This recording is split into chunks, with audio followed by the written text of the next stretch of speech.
Queridos, nós temos trabalhado Hebreus 11, e temos estado no versículo 32 há muito tempo. Esta é a 10ª pregação no versículo 32. Hebreus, quantos tem o texto santo? Ergam-no para que eu possa ver. Hebreus 11, 32. Depois dele citar vários grandes exemplos de fé, ele diz: eu não tenho mais tempo, certamente me faltará espaço para me referir a respeito de Gideão, pregamos, Baraque, pregamos, Sansão, pregamos, Jefité, pregamos, Davi, pregamos 3 sermões, Daniel, pregamos 2 sermões, e dos profetas. Queremos nos deter neste grupo, nesta manhã, a fé dos profetas. Pai, fala aos nossos corações, dá-nos compromisso contigo, em nome de Jesus, amém. Quem são os profetas que o autor de Hebreus se refere? Ele acabou de se referir a Samuel, o fundador da escola dos profetas, 1 Samuel 19, 20. É possível que ele esteja excluindo todos esses que vieram antes. Vários profetas, se você meter em uma linha histórica, em uma linha contínua, vários profetas vieram antes de Samuel. Jó, por exemplo, em Jó 19, 25 a 27, grande profeta do Senhor. Enoque,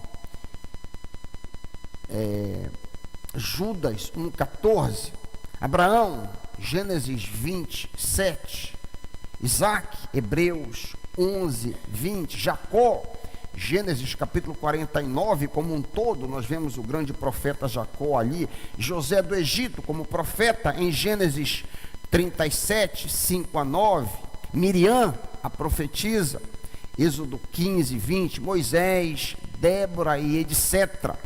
Até que finalmente o autor chega e se refere a Samuel. Depois de Samuel, vários outros, depois da inauguração da escola dos profetas, vários outros profetas vêm aí depois dele: Elias, Micaías, Eliseu e tantos, Sofonias, Jeremias e tantos outros profetas. Então a nossa preocupação é pensar hoje à noite o que é que ele tem em mente, ou qual é o ponto exato que ele quer transmitir para nós quando ele fala nesse grupo, os profetas. Em 2 contextos no Novo Testamento, esse grupo, os profetas, aparece. Até onde eu sei, em apenas 2 contextos, além de Hebreus 11. O primeiro contexto está em Mateus 5, 10 a 12. Eu queria que você se voltasse para esse texto. Este grupo, os profetas, aparece nesta passagem, Mateus 5, 10 a 12. Bem-aventurados ou felizes os perseguidos por causa da justiça, pois deles é o reino dos céus. Vocês são felizes quando por minha causa os insultarem, perseguirem e levantarem todo tipo de calúnia contra vocês. Alegrem-se e regozijem-se, porque grande é a recompensa de vocês nos céus, pois da mesma forma perseguiram os profetas que viveram antes de vocês. À luz desse contexto, do texto que nós acabamos de ler, de que maneira os profetas demonstraram fé? Eles mostraram fé quando eles foram perseguidos por causa da justiça, de uma maneira mais contemporânea, por fazerem o que é certo. Eles foram perseguidos porque eles disseram a verdade, porque eles falaram o que o povo não queria ouvir. De uma maneira contemporânea, eu podia dizer a mesma coisa: perseguidos por causa da justiça, como perseguidos por seu compromisso com Deus. Os profetas, o grupo de profetas, foram duramente perseguidos por causa do compromisso que eles tinham com Deus. Esse é o primeiro contexto no qual esse grupo, os profetas, é apresentado. Há uma outra passagem, Tiago 5,10. Tiago 5,10, em que o mesmo agrupamento de pessoas, os profetas, é apresentado. Tiago 5,10. Irmãos, tenham os profetas que falaram em nome do Senhor como exemplo de paciência diante do sofrimento. Então, tanto Mateus 5:10 a 12, como Tiago 5:10, os profetas sofreram por causa da fé. Demonstraram que a fé deles era verdadeira por causa do sofrimento. A prova da autenticidade da fé dos profetas foi o fato que eles estavam dispostos a sofrer. O compromisso com Deus envolveu perseguição e muito sofrimento. Alguns exemplos aí deste sofrimento dos profetas que validou, que provou que a fé deles era autêntica. Primeiro, que nós citamos depois de Samuel, Elias. Vocês lembram das lutas de Elias? Jezabel, que se casou com Acabe. Lembrem que naquele contexto, o casamento misto era proibido. Mesmo assim, Acabe se casou com Jezabel, uma mulher terrível. Elias foi duramente perseguido. Jezabel quis matá-lo.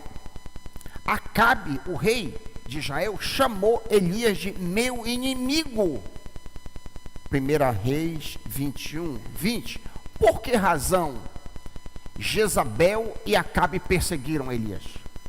Você sabe por que razão? Porque Elias pregou, confrontou o pecado de ambos. Por isso ele foi duramente perseguido pelo casal real. As ameaças e perseguições contra Elias causaram profundo sofrimento físico e mental no profeta e exílio temporário em Sidom e no Monte Horebe. Longe de ser o único caso, ao contrário, o profeta que vem quase que paralelo, que viveu ainda quando Elias estava vivo, para citar um outro exemplo, Micaías, muito sofreu em Israel por causa de sua fé. Vocês lembram que quando Josafá e Acabe, o mesmo Acabe, esposo de Jezabel, fizeram uma aliança para guerrear os sírios, todos os profetas, 400 profetas, vieram dizer: tu vais ganhar, será uma grande vitória, vai em frente. E aí então Josafá diz: vem cá, Acabe, não tem nenhum outro profeta do Senhor aqui? Ele diz: tem um, mas ele só profetiza coisa ruim. Presta atenção, que a marca do profeta verdadeiro, presta atenção aqui, é que ele diz coisa que as pessoas não querem ouvir. A marca do falso profeta é que ele diz coisa agradável. Os 400 profetas se reuniram para dizer o que o rei queria ouvir. Vai ter uma vitória espetacular. Isso está registrado no capítulo 22 de 1 Reis.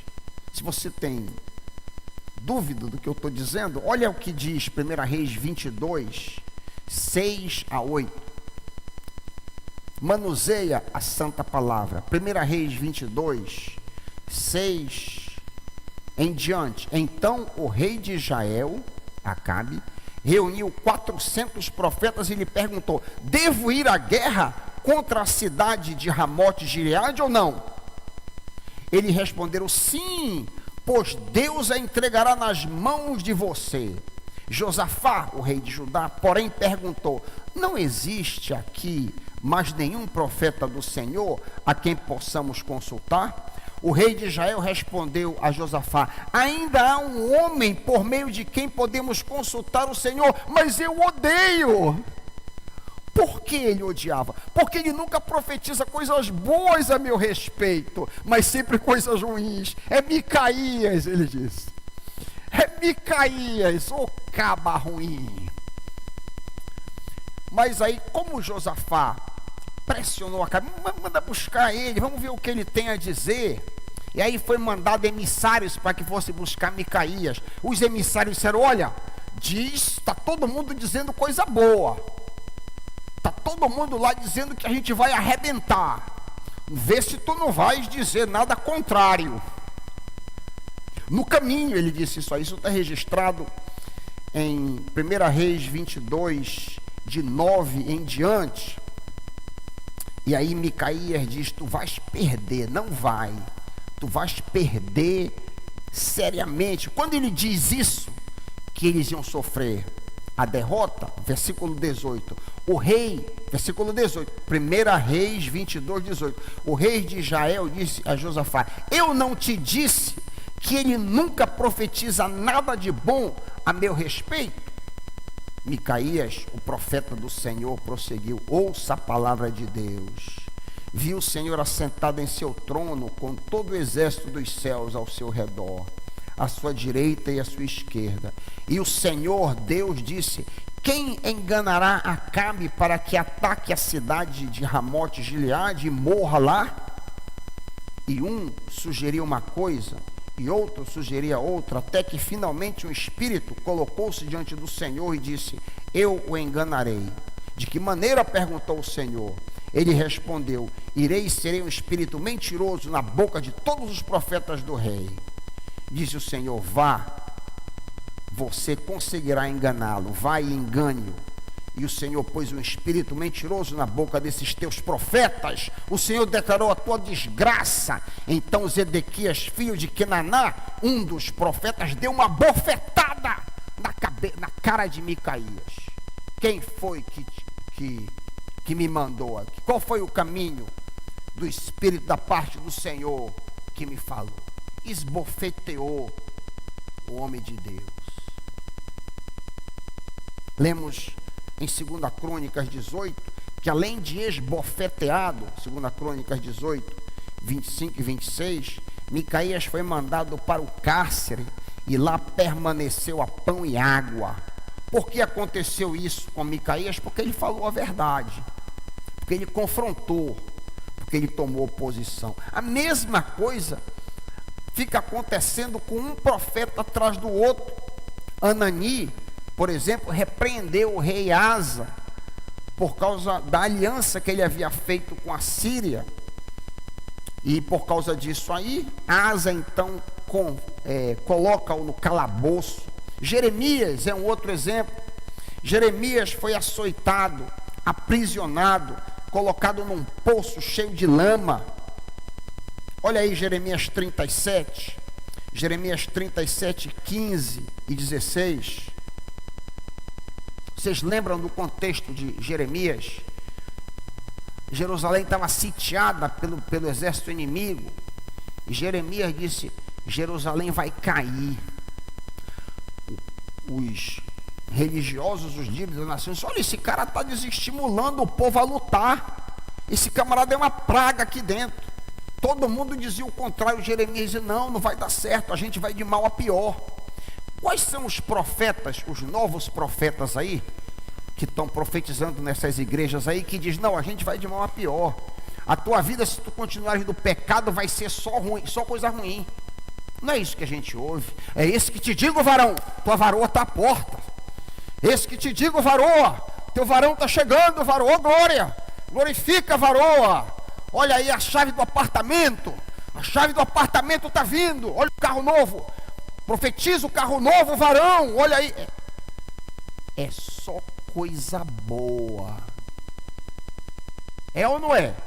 Sou eu que estou enganado? É muito raro, é muito difícil você ver um profeta moderno bater de frente contra o pecado. Bater e se colocar em posição de antagonismo e dizer: não, se tu seguires nesse trilho, a tua vida vai ser só ruína. Jeremias foi açoitado, aprisionado e jogado numa fossa. Jeremias 37, 15 a 16. Os líderes de Israel ficaram furiosos com Jeremias. espancaram-no e prenderam-no na casa do secretário Jonatas, que tinha transformado a casa numa prisão. Jeremias foi posto numa cela subterrânea da prisão, onde ficou por muito tempo. 38:6, Jeremias 38:6. Vemos que outra vez os líderes pegaram a Jeremias e o jogaram na cisterna de Malaquias, filho do rei, o qual ficava no pátio da guarda. Baixaram Jeremias por meio de cordas para dentro da cisterna. Imagina o sofrimento desse homem. Não havia água na cisterna, mas somente lama, e Jeremias afundou na lama. Quanta dor, quanto sofrimento, porque ele disse a verdade. O profeta Amós, um outro exemplo, foi acusado de ser conspirador, foi insultado, expulso de Betel, como lemos em Amós 7, 10 a 15. O profeta Zacarias foi apedrejado até a morte por ter pregado que os israelitas parassem de prestar culto a ídolos. Um resumão, a gente poderia passar aqui a manhã inteira dando exemplo de sofrimento dos profetas, porque eles falaram a verdade, eles se posicionaram. Não, isso aí está errado, só isso está errado, isso não é bom. Um resumo, uma condensação é feita por Estevão já no Novo Testamento. Olha que texto curioso, isso que é um resumão, espremeu o limão, saiu o caldo todinho. Atos 7:52, Estevão resumiu tudo, dizendo para os religiosos da época de Jesus. Atos 7:52, qual dos profetas os seus antepassados não perseguiram? Qual foi? Teve um que não foi perseguido? Observe que a Bíblia não mostra o povo se voltando contra falsos profetas. Ao contrário, a nação sempre se opõe aos profetas verdadeiros. A marca de um profeta de Deus está no fato dele sofrer hostilidade e perseguição. A oposição sempre parte de pessoas que desejam se manter no pecado ou defender quem está no pecado. A hostilidade sempre vem de pessoas que desejam manter o status quo, manter o pecado, ou então estão defendendo alguém que está no pecado. Esta situação é imutável. Foi assim no passado, nós acabamos de ler. É assim hoje. O povo aplaude profetas que se adaptam à igreja com os modismos atuais, e será assim até que Cristo volte. Não há exceção. O próprio Jesus diz em Lucas 11:49. Lucas 11:49. Eu lhes enviarei profetas e apóstolos, mas eles matarão alguns e perseguirão outros. Se você falar a verdade, se você disser isso está errado, você vai ter problema. Se você disser, não, está tudo bacana, está tudo jóia, continua vivendo como tu queres. O sentimento foi, é e será, o sofrimento foi, é e será a marca da fé verdadeira. Isso aqui não é só de profeta, não, é de qualquer crente. Todo crente que se mantiver firme e disser isso não é correto, ele vai enfrentar dificuldades. 1 Pedro 2:19 a 21. A marca do cristão verdadeiro é o sofrimento. Isso é contrário a muita pregação que se ouve aí fora. 1 Pedro 2:19 a 21. Porque Deus se agrada de vocês quando, conscientes da vontade dele, suportam com paciência o tratamento injusto. Claro que não há mérito algum em ser paciente quando são açoitados por terem feito mal, mas se sofrerem por terem feito bem, e vocês suportam com paciência, Deus se agrada de vocês, porque Deus os chamou para fazerem o bem, mesmo que isso resulte em sofrimento, pois Cristo sofreu por vocês. Ele é seu exemplo, sigam os seus passos. Então, Imaginemos situações modernas, exatamente iguais à dos profetas, mas que nos causam sofrimento. Imagina, por exemplo, tu estás entre os teus colegas, estás no teu trabalho, entre os teus colegas, e de repente surge alguma conversa aleatória. Não, todos nós somos filhos de Deus. Aí você diz, mas não é isso que a Bíblia diz. Imediatamente a situação fica tensa. Muda o ambiente. O ambiente, quando você diz isso, imediatamente é uma tensão. Como assim? Não, a Bíblia diz que filho de Deus é quem crê em Cristo Jesus. João, não sou eu que digo isso, é a Bíblia que diz em João 1,14. Todos que creram foram feitos filhos de Deus. Então você está dizendo que eu não sou filho de Deus? Se você não crê em Jesus, não. Mas você pode ser um filho de Deus. Mas o que é isso? Existe o islamismo, existe o budismo, existe o hinduísmo, existe o cargas d'águaísmo, existe isso e aquilo. Como que você está dizendo que é apenas através de Jesus? Você vai ter um preço. Se você se posicionar, você vai ter um preço a pagar. E quando você se posiciona, isso demonstra que a sua fé é verdadeira. Se você é covarde, demonstra que a sua fé é falsa. Independente de você ser membro de uma igreja, independente de você ser membro da PIB do Pará, cantar no coral, independente do que você faz aqui, de mim, de eu ser pastor, se você não se posiciona, você faz parelha com os profetas falsos do Antigo Testamento. E as situações, elas são múltiplas. Imagina, por exemplo, que você está no colégio. Você não está mais com seus colegas de trabalho, você está no colégio, você está na faculdade, por exemplo. Aí surge uma determinada conversa lá, e diz, e tal, eu estou pensando em fazer um aborto, que é uma coisa muito comum. A tua colega diz para ti, eu estou pensando em fazer um aborto, aí você diz, não, mas isso está errado. Isso é um crime, você fazer uma coisa. Mas como todo mundo faz aborto aqui na faculdade? Não, mas isso está errado. Todo mundo pode fazer, mas isso está errado diante de Deus. Você se posiciona. E quando você se posiciona, tem tensão em cima. Há uma tensão, há um sofrimento que você paga por se posicionar. É exatamente isso que acontecia com os profetas. E por causa do posicionamento que eles tomavam, sofrimento se seguia. Se você não se posiciona, tudo fica bem. Você é parelha dos profetas falsos. Se você se posiciona, você é bem-aventurado, disse Jesus. Você é do time do Senhor. Pastor Raik, isso é desconfortável, muito desconfortável. É muito desconfortável. Imagina que você está numa reunião, você está em alguma situação, no seu consultório, no seu ambiente de trabalho, aí surge lá alguém que diz, não, porque nós estamos vivendo novos tempos, e agora, inclusive, nós temos evoluído, agora a gente tem o casamento gay. Aí você diz, eu não concordo com o casamento gay, eu acho que o casamento é para ser entre um homem e uma mulher, pronto. Você vai ter que pagar um preço. É isso o meu ponto. O meu ponto é muito simples aqui. Da mesma maneira como os profetas do Antigo Testamento provaram a sua fé, a fé dos profetas foi provada por causa do sofrimento deles, a sua e a minha fé é provada quando você sofre.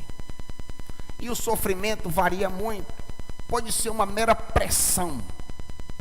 Pode ser alguma coisa mais grave. Por exemplo, você perdeu o emprego. Pode ser mais grave. Os cristãos primitivos foram lançados aos leões simplesmente porque eles não queriam dizer que César era Senhor. Inclusive, quando um dos pais da igreja, eu esqueci o nome agora, um homem bem velhinho, 80 anos, ele foi trazido e o oficial romano queria livrar ele, queria livrá-lo. Se diz aí, rapaz, Não faz uma coisa dessa contigo mesmo. Ele disse, não, eu não posso trair Jesus. Eu não posso trair o meu Jesus. Ele nunca me traiu, como que eu vou traí-lo? Então ele foi morto, colocaram numa chapa de óleo fervente, e aquele ancião foi colocado para morrer. E os nossos irmãos, em muito país muçulmano, estão sofrendo esse tipo de situação. Hoje, nós vamos ter um congresso aqui, um congresso NUM, que vai acontecer nessa igreja, que vocês vão ver pessoas que estão vivendo esta situação hoje, essa realidade que prova que a fé deles é verdadeira. Se nós nos omitirmos, nós seremos colocados na categoria de negadores de Cristo. Palavras do próprio Jesus, Mateus 10, 32 e em diante. Quem me reconhecer em público aqui na terra, eu o reconhecerei diante do meu Pai no céu. Mas quem me negar aqui na terra, eu também o negarei diante do meu Pai que está no céu. Não imaginem que eu vim trazer a paz na terra. Não vim trazer a paz, mas a espada. Eu vim por pai contra filho, mãe contra filha, sogra contra sogro. Seus inimigos estarão em sua própria casa. Quem ama seu pai ou sua mãe mais do que a mim não é digno de mim. E quem ama seu filho, sua filha, mais do que a mim, palavra do Senhor Jesus, não é digno de mim. Quem se recusa a tomar a sua cruz, quem se recusa a sofrer e me seguir, não é digno de mim. Quem se apegar à própria vida, a perderá. Mas quem abrir mão de sua vida por minha causa, a encontrará. Eu estava tempo atrás, eu estava em um hotel ali atrás do terminal rodoviário, esperando um missionário, e tinha escrito numa igreja assim, por cima, o moto da igreja, o título da igreja: pare de sofrer. Estava escrito em letras garrafais: pare de sofrer. É óbvio que ninguém quer sofrer, é lógico, nenhum de nós é masoquista que quer sofrer, mas a Bíblia diz que sofrer por causa de Cristo é um privilégio. Filipenses 1, 28 e 29. Filipenses 1, 28 e 29. Não se deixe intimidar por aqueles que se opõem a vocês. Isto é um sinal de Deus de que eles estão sendo destruídos, mas vocês estão sendo salvos, pois vocês receberam o privilégio, não apenas de acreditar em Cristo, mas também de sofrer por Ele. Vocês receberam o privilégio, não apenas de crer em Jesus, mas também de sofrer por Jesus. A marca da genuinidade da fé dos profetas foi que eles estavam dispostos a sofrer por causa do Senhor Jesus. De igual maneira, eu e você demonstramos que nossa fé não é falsa quando agimos da mesma forma. Lemos em 1 Pedro 2,19: é louvável que, por motivo da tua consciência para com Deus, você suporte aflições injustamente. A autenticidade de nossa fé é testada na hora do sofrimento. A fé verdadeira se envolve com Jesus e com seus valores. Que a nossa fé possa ser verdadeira e não falsa. Amém, meus irmãos? Palavra do Senhor, não para tirar a sua coragem, mas para preparar você para a realidade da perseguição que a igreja do Senhor Jesus vai passar. É só uma questão de tempo.